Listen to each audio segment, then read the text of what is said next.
my name's Lasco Atkins, also known as Las Tabas or Lasco Tabasco. Those are my rapping names.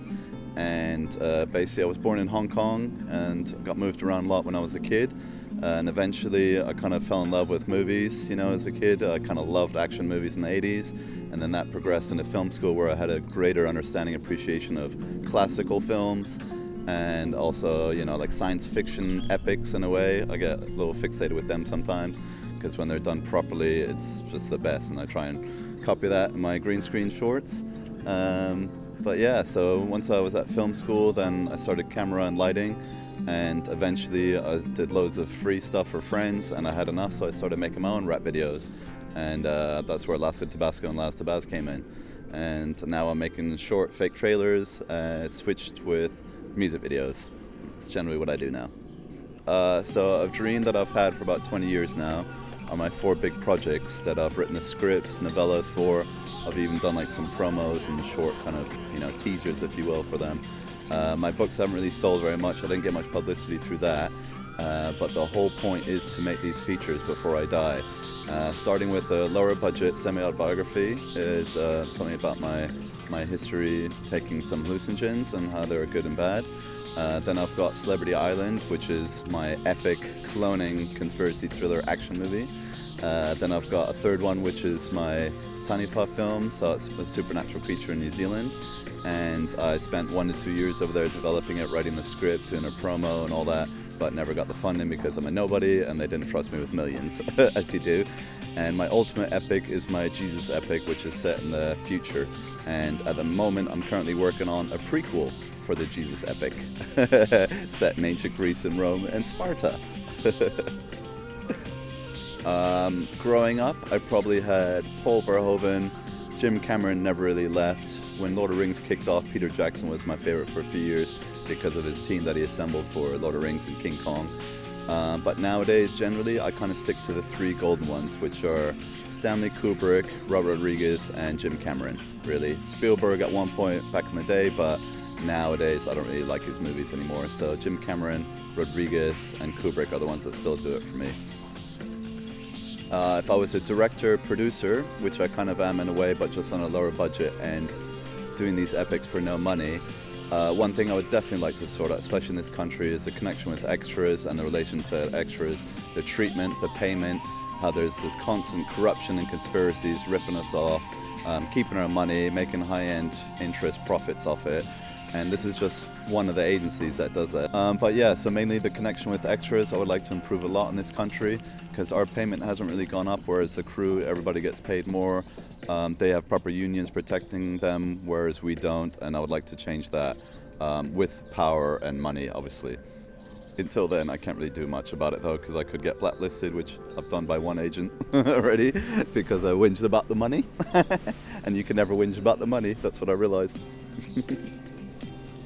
As far as getting funding and all that, I'm useless. So when I say producing, it's a lot of time out of my own money, getting people together, getting all the costumes and all that stuff together. So I'm literally doing all roles. I'm doing costume, producing, writing, directing, camera, lighting, the works. What I'd recommend for normal people, if you were trying to get in the business, is if you have any family members or friends, start with them first because they'll be your best direct link into the business. I didn't really have that, so I had to kind of like struggle on the sidelines. But one trick I do is just I keep making stuff, keep getting stuff out there. YouTube was a great platform. It's kind of dwindling nowadays, but I still recommend it because it's a good sharing platform. You just upload your video and you can share it to several links. You can post it, no worries. Vimeo was great for a bit, but I'm kind of over it now. Got a bit too arty-farty, but I still took the YouTube mainly. And I do recommend it, just get all the stuff out there, as many websites, publicity, just any kind of documents and stuff, so you have copyright as well. That's another one. If you ever worry about copyright, just get your stuff out there, get it online, and then it's copyrighted. The old trick of the script, sending the script to yourself, and then you have it stamped and dated. Don't open the envelope, otherwise it's void. That's another trick as far as copywriting scripts for no money or low budget. But as I said, I think video content is the best, because once it's out there, then it's direct proof of what you've got, and they can't easily kind of steal it and manipulate it to their will. That's one way. I believe meeting a producer, which I've always wanted to do, and I've met a couple, but never the ones that could actually finance my dream projects, which are pretty much big budget epics. My first one, my semi-autobiography, would probably be my lowest budget one, but the other three are all massive scales. And I can't help that, it's just the way my mind works as an artist. And I love to kind of dream big and then kind of bring it down once I shoot everything on the green screen and then in the edit, and then I see what I've actually got. But it's a lot of trial and error.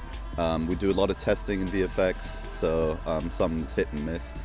But generally, green screen is my favorite just because I can do these epic grand scale visions on no budget scale.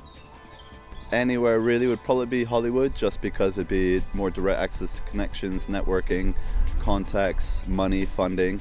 But the problem is, again, like anywhere, I don't know anybody, so starting out there, I'd just be one in a billion, whatever, trying to make it like everybody else, you know.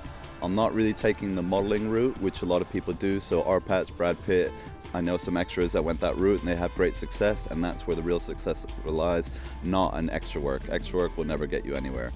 So did that answer the question? I think I went off on a tangent there. But yeah, Hollywood really, not London necessarily. Okay, what era of possibly cinema filmmaking, or are you talking about ancient history? Well, ancient history, I've been a bit fixated recently with Sparta, Greece and Rome. So I think that would have been a fascinating time, but very horrible to live in. Yet with filmmaking, one of the most important eras I think was the 70s, and I still appreciate the 70s a lot.